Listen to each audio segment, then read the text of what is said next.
जम्मू कश्मीर के lieutenant governor Manoj Sinha के Dubai दौरे के 2 माह बाद जब मुत्तहिद अरब अमारात की मुतादिद कंपनियों के साथ कई अहम मुफाहमत नामों पर दस्तखत किए गए, खलीजी ममालिक के ताजरों का एक आला सतही वफ्द इफ्तार की शाम श्रीनगर पहुंचा है।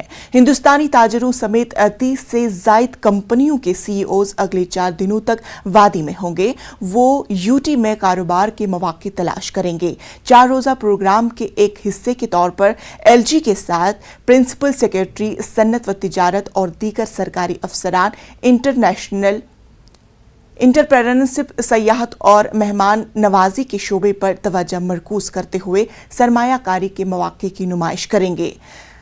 सेंचुरी फाइनेंशियल के सीईओ बाल कृष्ण खलीजी ताजरों के इस आला सतही वफ्द की क़यादत करेंगे। कुछ सऊदी कंपनियों के सीईओ भी इसका हिस्सा बनेंगे। दुबई की एक कंपनी के सीईओ ने न्यूज़ 18 को बताया कि वफ्द वादी में कुछ कारोबार प्रोग्रामों में हिस्सा लेंगे। ऐसी एक तकरीब 22 मार्च को SKICC श्रीनगर में मुनक्किद होगी। वफ्द ने श्रीनगर में परी महल का दौरा किया।